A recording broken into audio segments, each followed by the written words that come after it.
Assalamualaikum warahmatullahi wabarakatuh. Saya Novia Agustina dengan NPM 18 10 63 10 590 dari kelas 6B.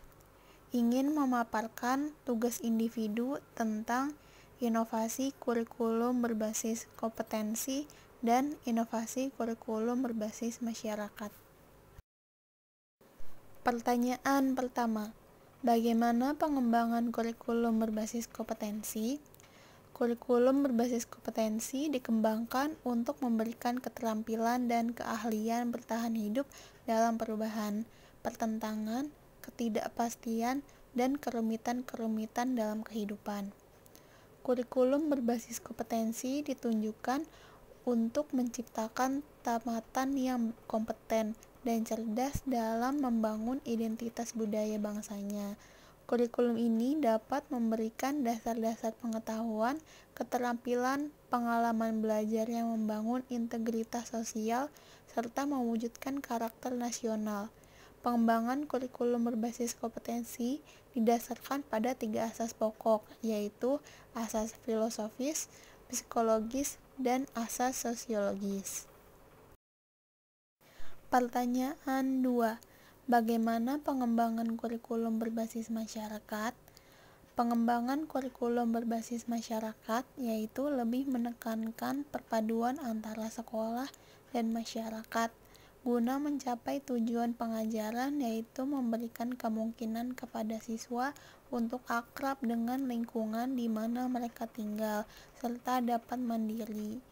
Maka langkah-langkah pengembangannya terdiri dari yang pertama, penentuan tujuan pendidikan berdasarkan filsafat dan psikologi pendidikan.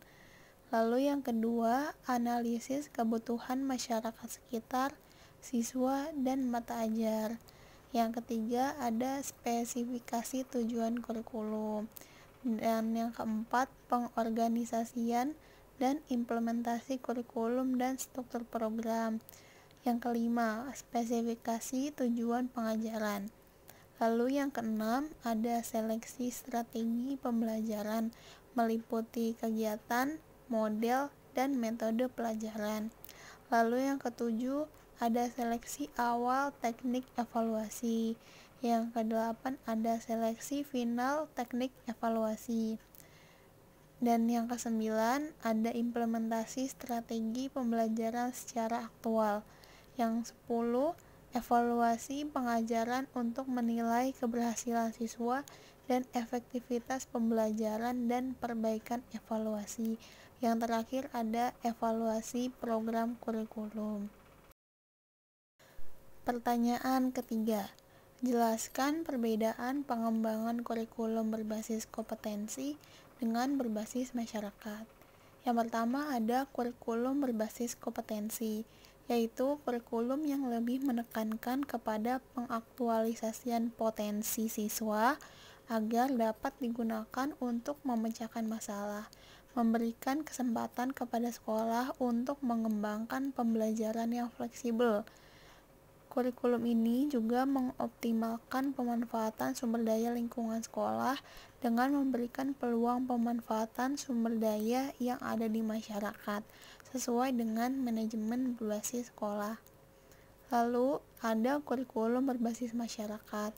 Kurikulum ini lebih memperkenalkan siswa terhadap lingkungannya, ikut melestarikan budaya termasuk kerajinan, keterampilan, serta membekali siswa kemampuan dan keterampilan seandainya jika siswa tidak dapat melanjutkan pendidikan ke jenjang yang lebih tinggi. Kurikulum berbasis masyarakat pula membekali siswa agar siswa hidup mandiri dan dapat membantu orang tua dalam memenuhi kebutuhan hidupnya.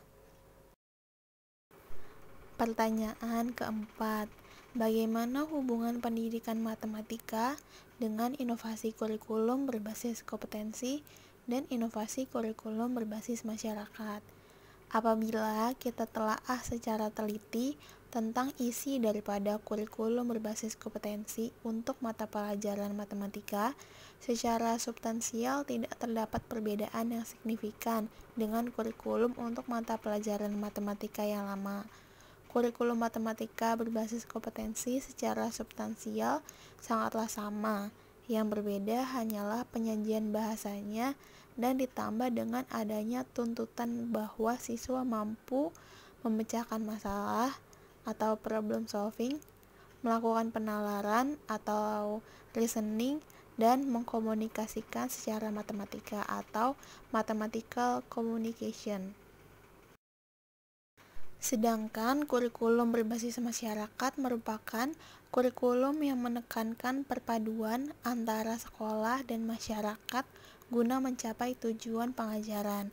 Kurikulum ini berpusat pada masyarakat, contohnya metode, sumber belajar, strategi pengajaran, serta pendekatan pembelajaran disesuaikan dengan kondisi dan situasi di masyarakat. Misalnya seperti etnomatematika. Etnomatematika merupakan metode matematika yang mengajari matematika dalam suatu budaya, seperti perilaku masyarakat, perkotaan atau pedesaan, siswa dalam kelompok umur, dan yang lainnya. Etnomatematika dapat dijadikan suatu metode alternatif untuk seorang guru agar siswa lebih mudah memahami matematika. Dengan etnomatematika diharapkan siswa dapat lebih mengeksplor kemampuan metakognitif, berpikir kritis, dan kemampuan pemecahan masalah mereka masing-masing. Pertanyaan kelima, bagaimana aplikasi inovasi kurikulum berbasis kompetensi dan inovasi kurikulum berbasis masyarakat dalam pendidikan matematika?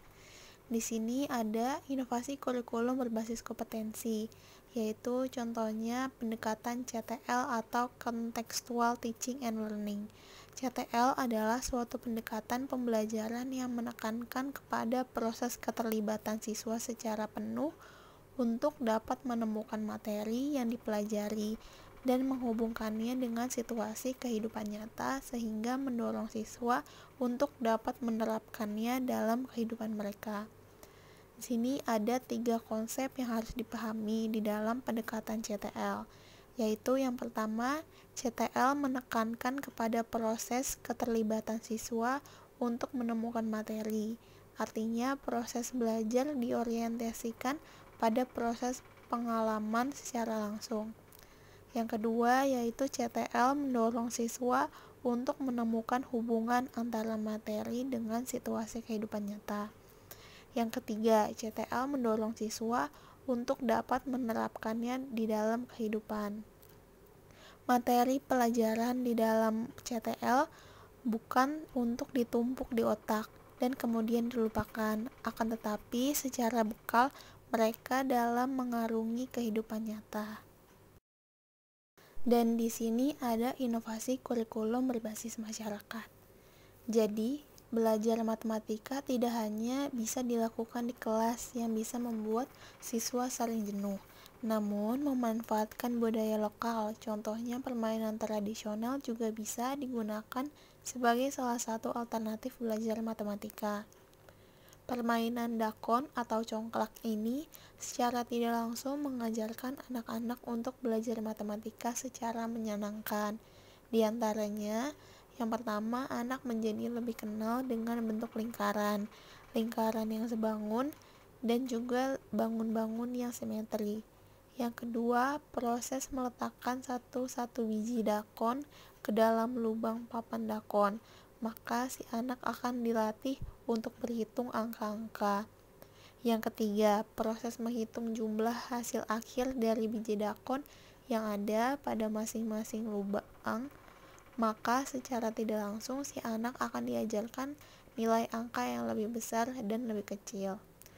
Kegiatan belajar matematika dengan memanfaatkan budaya sekitar ini dinamakan dengan etnomatematika. Sekian pemaparan dari saya. Jika ada kekurangan mohon dimaafkan. Wassalamualaikum warahmatullahi wabarakatuh.